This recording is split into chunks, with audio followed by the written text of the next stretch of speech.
sign, Aquarius, Gemini, Libra. Kumusta po kayo guys? Tingnan natin ear sign, gabay kapalaran mo ngayon. Ear sign, Aquarius, Gemini, Libra. Okay, gabay kapalaran po. So guys, meron tayong strength and choices. Wow. Nakakatuwa to guys ha. Huwag ka daw matakot na i-let go yung mga bagay na kinakatakutan mong i-let go or bitawan or parang feeling nyo kasi guys pag binitawan mo yung bagay na yan, parang ikakapanghina mo or mawawalan ka ng pag-asa.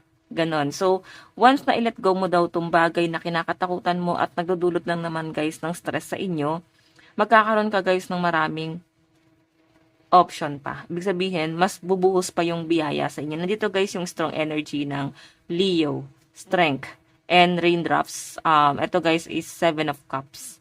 Mas magkakaroon ka pa guys ng ibang opportunity, maraming magbubukas na opportunity sa inyo guys. So, I think may mga bagay ka pang natatakot na i-let go. Siguro may dahilan kung bakit guys nahihirapan ka pang i-let go yan. Pwedeng sa trabaho, sa love life, or sa connection mo sa ibang tao. Okay? Pero alam nyo guys, once na inalis mo yung energy mo sa mga negative, parang mas magiging magaan pa sa inyo yung mga bagay-bagay. Okay, sige, tingnan pa natin guys.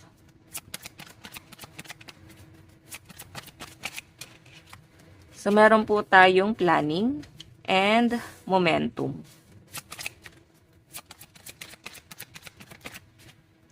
Meron tayong take up space. Okay. Ay, no. Sinasabi ko sa inyo, guys. Yung bottom of the deck nyo, guys, nakalagay is let go.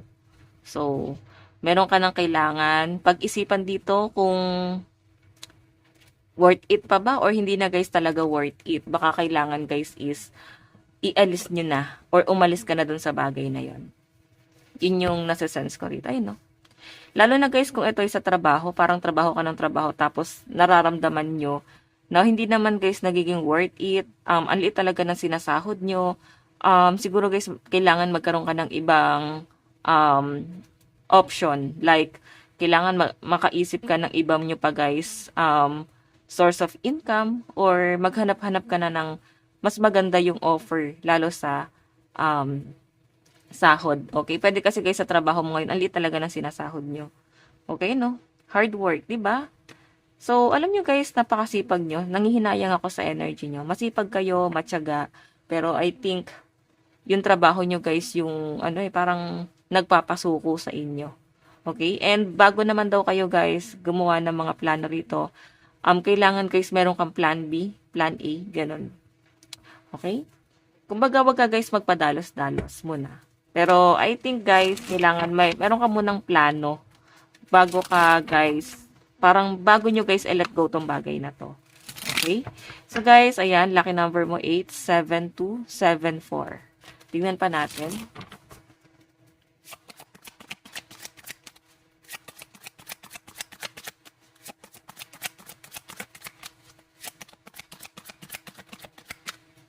Meron tayong Page of Swords.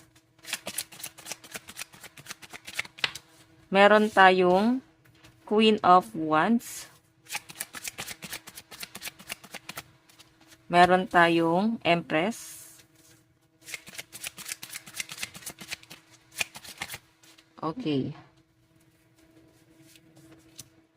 Three of Wands. Oops. And 7 of Pentacles. Okay, so, ayun nga, ear sign. May pinapakita kasi sa akin dito, guys. Page of Swords, Queen of Wands, Empress, 3 of Wands, and 7 of Pentacles. So, maaari, guys, na may travel na paparating sa inyo. Queen of Wands. So, parang iniisip niyo pa lang, guys, na papagod ka na. Or iniisip pa lang nung mga ear sign. Pwedeng may bata kasi rito. Siguro, may mga bit-bit or may mga dala kayong bata habang kayo ay nagbabiyahe ngayon. So, yung iba naman dito guys, pwedeng may biyahe kayo, may offer sa inyo abroad or sa malayo-layong lugar, or pwedeng madidestino ka guys sa ibang lugar. And I think guys, ayan na nga, pwedeng hindi nyo guys mag-grab yung opportunity kasi nga, pwede nagpipigil sa inyo is yung anak. Okay, kaya ako guys nasabi na anak kasi the Empress pregnancy tapos Page of Swords is bata. Okay?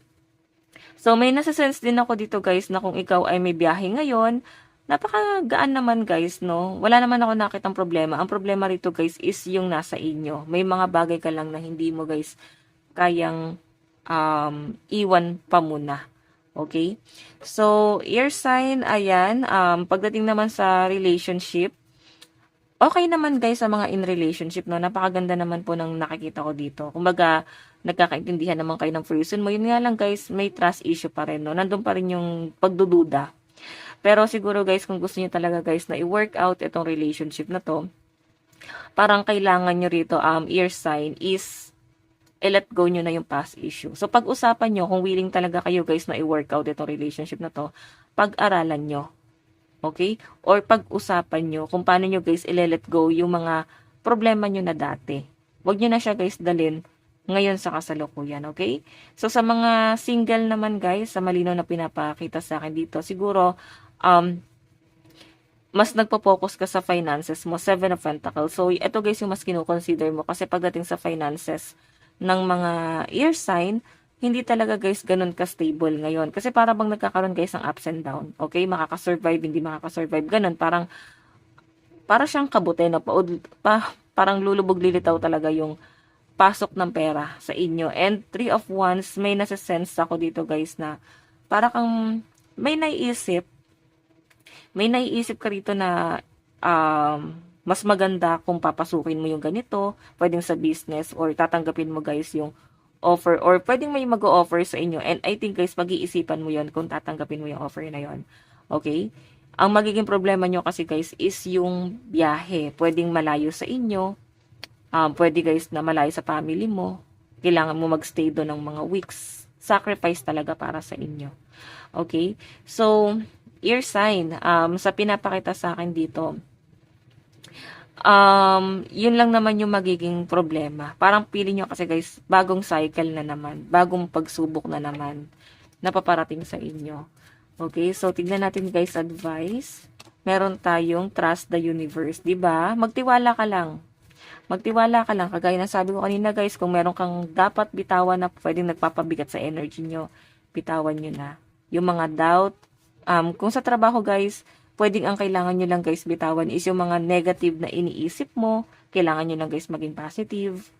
Pwedeng mas makakatulong siya sa inyo, okay? Tingnan pa natin. Meron tayong wise leader. Ayun na, you are beacon for others. So, ear sign, sa malinaw na pinapakita sa akin dito, tinitingala ka ng mga tao sa paligid mo. Mataas ang tingin sa inyo. And sa malinaw na pinapakita rin sa akin dito is, parang leader ka rin, no? Ano ba to? May katungkulan ka ba? Mataas ang posisyon mo sa trabaho? Ganon. Or pwede guys na iniisip mo na parang, ay, ayokong aksayahin yung energy ko sa ganito. Kailangan meron akong sisimulan sa sarili ko na mas malaki yung offer. Ganon. Okay? So, ear sign, ito lang po ang inyong reading. Maraming salamat. Bye-bye.